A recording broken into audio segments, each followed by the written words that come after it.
السلام علیکم ورحمۃ اللہ وبرکاتہ۔ معزز سامعین و ناظرین، ابھی آپ کے سامنے گفتگو ہوئی نہایت ہی اختصار سے صدقہ و خیرات کرنے کی طرف ابھارنے اور اس کی ترغیب دینے کے حوالے سے۔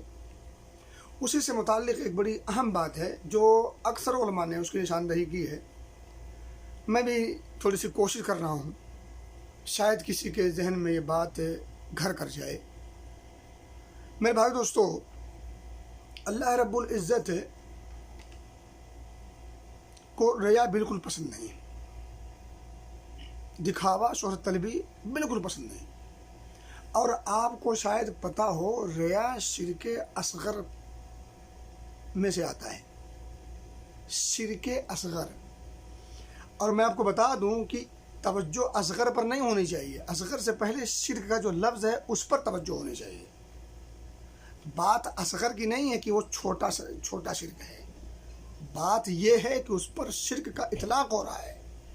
توجہ شرک پر دیں، اصغر پر نہیں، کیونکہ انسان دھوکہ کھاتا ہے وہ چھوٹی سمجھ کر کے۔ تو ریاکاری، شہرت طلبی، دکھاوا، یہ اللہ رب العزت کو ہرگز پسند نہیں۔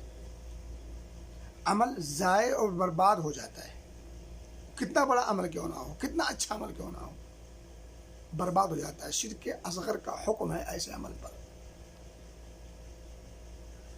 میرے بھائی دوستو، 7 قسم کے جو لوگ عرش کے سائے کے نیچے جو جگہ پائیں گے، جبکہ اللہ کے اس عرش کے سائے کے علاوہ کوئی اور سایہ نہیں ہوگا، اس میں سے ایک وہ آدمی ہوگا جس نے وَرَجُلٌ تَصَدَّقَ بِصَدَقَةٍ فَأَخْفَاهَا، ایک وہ آدمی ہوگا جس نے صدقہ کیا، خیرات کیا، اللہ کے راستے میں مال کو خرچ کیا، چھپا کے کیا، چھپ کے، نہایت ہی رازداری کے ساتھ۔ حَتَّى لَا تَعْلَمَ شِمَالُهُ مَا تُنْفِقُ يَمِينُهُ، یہاں تک کہ اس کے دائیں ہاتھ نے کیا خرچ کیا ہے بائیں کو خبر نہ ہو۔ کیا مطلب کہ بائیں ہاتھ کو چھپا کے رکھیں کہ بائیں ہاتھ کو خبر نہ ہو دائیں ہاتھ نے کیا خرچ کیا ہے؟ نہ، اس کا مطلب یہ نہیں۔ اس کا مطلب یہ ہے کہ اگر بائیں ہاتھ میں اگر احساس پیدا ہو جائے، اس کے اندر اللہ رب العزت عقل و شعور پیدا کر دے، تو عقل و شعور پیدا ہونے کی صورت میں اس دائیں نے کیا خرچ کیا ہے بائیں کو خبر تک نہ چلے۔ اور دائیں اور بائیں دونوں ہاتھوں میں کتنا فاصلہ ہے؟ حقیقت یہ ہے کہ کوئی فاصلہ نہیں ہے، لیکن اگر اس کو فاصلہ دینا چاہیں تو 1 فٹ کا فاصلہ ہے۔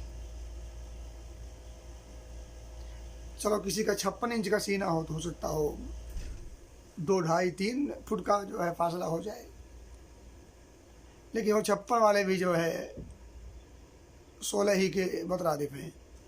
بہرحال، تو میں کہہ رہا تھا کہ ان دونوں کے مابین فاصلہ حقیقت میں کچھ نہیں ہے، یعنی اس قدر قریب ہونے کے باوجود دائیں نے کیا خرچ کیا بائیں کو خبر نہیں ہونی چاہیے۔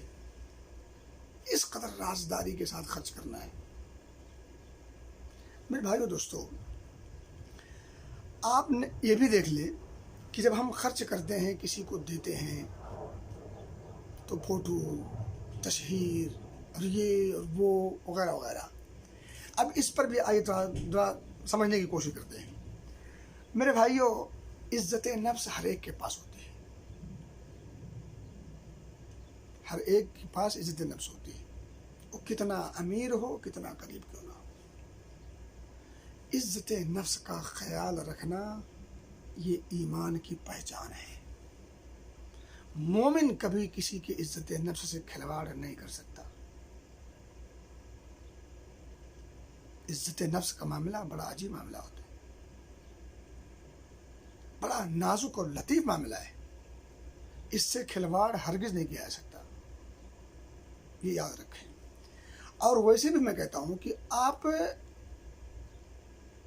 جو خرچ کر رہے ہیں، کیا سمجھتے ہیں کہ اس کے اوپر احسان کر رہے ہیں؟ اللہ کی قسم، یہ احسان نہیں ہے۔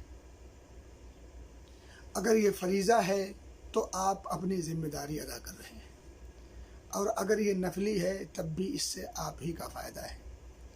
اس کے جو فوائد و ثمرات ہیں نفلی صدقات و خیرات کے، وہ علماء کے زبانی آپ نے سنا اور پڑھا ہوگا، کتابوں میں پڑھا. مجھے نہیں جانا چاہتا، پھر ٹائم کم سے کم وقت میں باتیں بتانا چاہتا ہوں.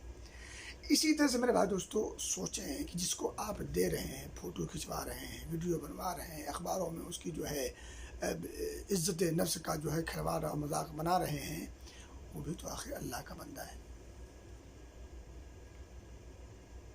کسی اللہ کے بندے کو کی عزت کے ساتھ آپ کو کھلواڑ کا حق کس نے دیا ہے؟ کہاں سے آپ کو یہ حق حاصل ہے؟ اللہ رب العزت نے یہ حق دیا ہے؟ نہ. کسی انسان نے آپ کو یہ حق دیا ہے؟ ایسا نہیں ہو سکتا. کوئی انسان جس کے اندر انسانیت ہو، جس کے اندر ایمان کی خوب کچھ رمق ہو، وہ بھی آپ کو اس بات کی طرف اشارہ نہیں کر سکتا. حکم بہت دور کی بات ہے. میرے بھائیوں اور دوستو، آخری بات اس سلسلے میں یہ بات ذہن میں رکھیں کہ آپ بھی اپنے آپ کو اسی جگہ پر کھڑا کر کے ایک بار ٹیلی کر لیں. سوچیں خیال میں کہ اگر میں اس کی جگہ پر ہوتا اور وہ میری جگہ پر ہوتا اور وہ یہی حرکت کرتا جو میں آج حرکت کر رہا ہوں، فوٹو کھنچوا رہا ہوں، تو مجھ پر کیا بیتتی. لا یؤمن احدکم حتی یحب لأخیہ ما یحب لنفسہ.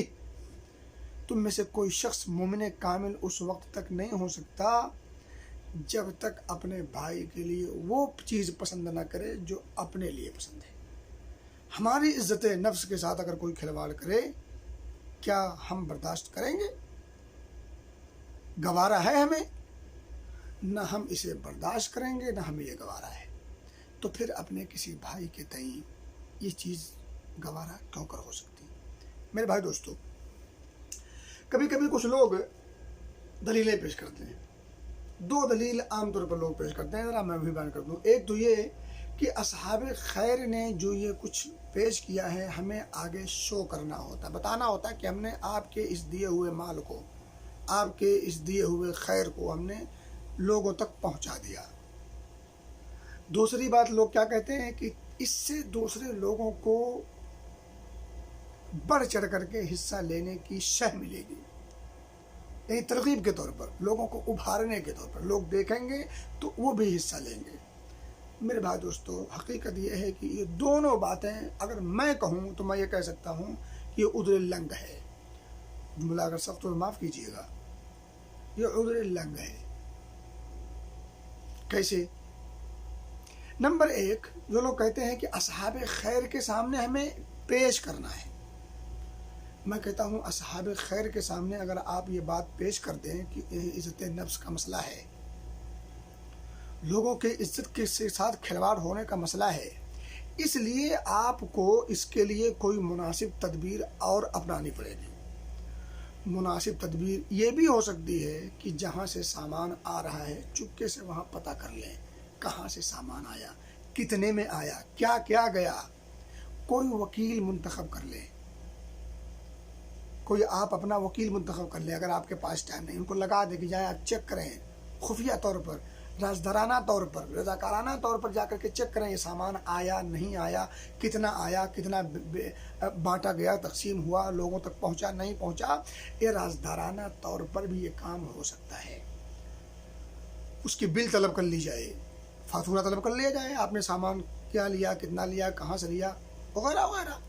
اور ایک شکل اور بھی ہو سکتی ہے، سارے سامان جو خریدے گئے ہیں اس کو اکٹھا کر لیا جائے، اس سامان کی اکٹھا طور پر تصویر لے لی جائے، اور پھر اس سامان کو جب منظم کر لیا جائے کیسے کیسے کتنا بانٹنا ہے، اس کی تھیلی اور اس کا جو بنا ہوا ہے بوری کی شکل میں یا تھیلے کی شکل میں یا جس بھی شکل میں، پیکٹ کی شکل میں، پھر اس پیکٹ کی تصویر لے لی جائے. مجموعی طور پر اگر کچھ لوگوں کو دیا ہے تو مجموعی ایسی شکل لے لی جائے جس میں کسی کا چہرہ کلیئر اور واضح اور نمایاں نہ ہو. بہت ساری شکلیں ہیں. تو اس لیے یہ کہنا ہے کہ ہم فرداً ایک کی تصویر چہرے کے ساتھ نمایاں کرتے ہوئے لینا ہم مجبور ہیں، کیونکہ اصحاب خیر کو شو کرنا ہے. یہ عذر لنگ ہے. اور بھی بہت سارے اسباب ہو سکتے ہیں اس چیز کو سمجھنے اور پرکھنے کے لیے. دوسری بات جو کہی جاتی ہے، دوسروں کو ترغیب دینا مقصود ہے. یہ بھی ادھر لنگ سے کم نہیں ہے. وقت شاید زیادہ نہ ہو جائے. اور تیسری بات میں کہتا ہوں، ایک بات اور کہی جا سکتی ہے کہ کتاب و سنت میں بھی تو ایسے دلائل ملتے ہیں جہاں کھول کھول کر کے لینے دینے کی بات کی گئی ہے. میرے بھائیو دوستو، جہاں اجتماعی مسئلہ ہو، امت کا عمومی مسئلہ ہو، ایسے موقع پر کھلے طور پر دیا تو جا سکتا ہے، لیکن فردی طور پر، انفرادی طور پر کسی ایک کو پکڑ کر کے اس کی مجبوری کو سامنے رکھتے ہوئے ایسا میں نہیں سمجھتا کہ کوئی ایسی دلیل ہو.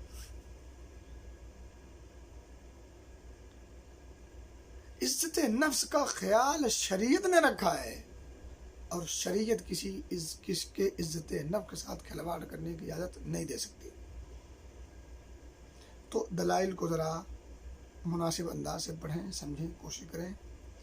تو میرا خیال یہ ہے کہ آپ بھی یہ بات ماننے پر اور سمجھنے پر مجبور ہو جائیں گے کہ واقعتاً عزت نفس کا خیال رکھنا ازحد ضروری ہے. آئیے میں آپ کو ایک واقعہ پیش کر کے بات ختم کر دوں. حضرت علی زین العابدین جو حضرت حسین کے صاحبزادے ہیں، حضرت علی رضی اللہ تعالیٰ عنہ کے پوتے ہوتے ہیں، ان کے بارے میں ملتا ہے کہ وہ مدینہ کے فقیروں پر کثرت کے ساتھ صدقہ و خیرات کیا کرتے تھے. کثرت کے ساتھ، کثیر التصدق علی فقراء المدینہ. یہ حلیہ میں جو ہے ذکر کیا گیا ہے، کتاب الحلیہ میں. تو وہاں جو واقعہ پیش کیا گیا ہے، کثرت کے ساتھ مدینہ کے فقیروں پر وہ صدقہ خیرات کیا کرتے تھے، اور خصوصاً وہ صدقہ و خیرات کرنے میں رازداری سے کام لیتے تھے، خفیہ انداز میں. اور خفیہ انداز میں کس انداز میں کرتے ہیں؟ کہتے ہیں کہ رات کی تاریکی میں اپنی پیٹھ پر روٹیوں کے گٹھر لاد کر نکل جاتے. رات کی تاریکی میں، جانتے کون ہیں؟ خود نکلتے تھے. یہی سمجھ میں آتا ہے کہ صدقات و خیرات خود کرنا ہے،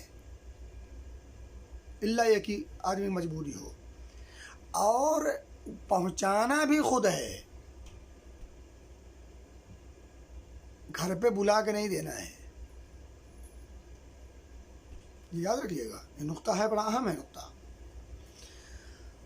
فَيَتَصَدَّقُ بِهِ، رات کی تاریکی میں اپنے کندھے پر روٹی کا گٹھر لاد کے جاتے، فقیروں کو، محتاجوں اور مسکینوں کو خود رات کی تاریکی میں دے دے کر کے آتے تھے، اور اپنی زبان سے کثرت کے ساتھ یہ کہتے رہتے تھے کہ ان صدقۃ السر تطفئ غضب الرب عز وجل، کہ چھپ چھپ کے، رازداری کے ساتھ، خفیہ انداز میں صدقہ کرنا یہ اللہ عز وجل کے غضب کو بجھا دیتا ہے، اللہ کے غیظ و غضب کو یہ کم کر دیتا ہے، ختم کر دیتا ہے.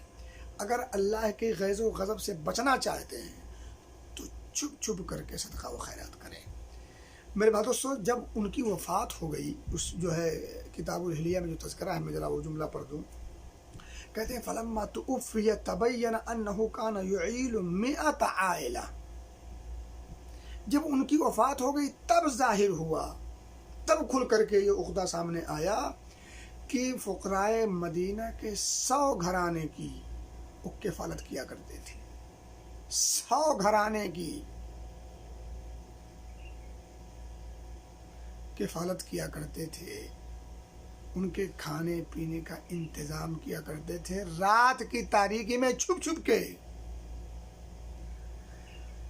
وَكَانَ أَهْلُ الْمَدِينَةِ يَقُولُونَ، اب جب وفات ہو گئی، جب عقدہ کھلا، جب راز یہ کھلا، تب اہل مدینہ کہا کرتے تھے مَا فَقَدْنَا صَدَقَةَ السِّرِّ حَتَّى مَاتَ عَلِيُّ بْنُ الْحُسَيْنِ، یہ راز تو تب کھلا جب ان کی وفات ہو گئی.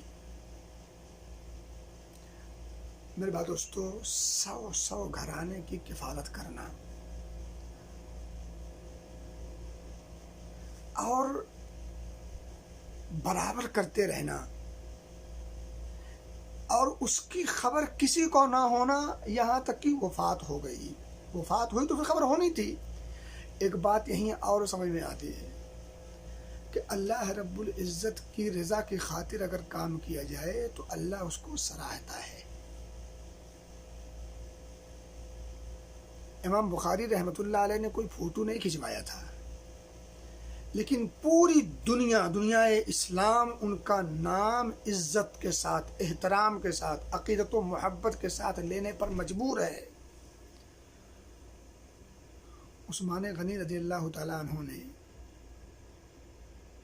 ان کے کتنے اسٹیچو بنے تھے صدقہ و خیرات کے، کتنی ویڈیو بنی تھی، لیکن آج نہیں، قیامت کی صبح تک اللہ رب العزت نے ان کے اس اچھے کام کو سراہا اور وہ موقع دیا کہ دنیا آج انہیں عزت کے نام سے پکارے. رضی اللہ عنہ ورضوا عنہ، یہ کہنا ہمارے لیے ضروری ثابت ہوا ہے. میرے بھائی دوستو، اللہ کے راستے میں خرچ کریں جہاں تک ہو سکے، اور چھپ چھپ کے کریں جہاں تک ہو سکے. اللہ سے دعا ہے کہ اللہ ہمیں اس دونوں پہلو پر سمجھنے کی توفیق دے، غور کرنے کی توفیق دے، اور بڑھ چڑھ کر کے حصہ لینے کی توفیق دے. آمین. وآخر دعوانا الحمد للہ رب العالمین. السلام علیکم ورحمۃ اللہ وبرکاتہ.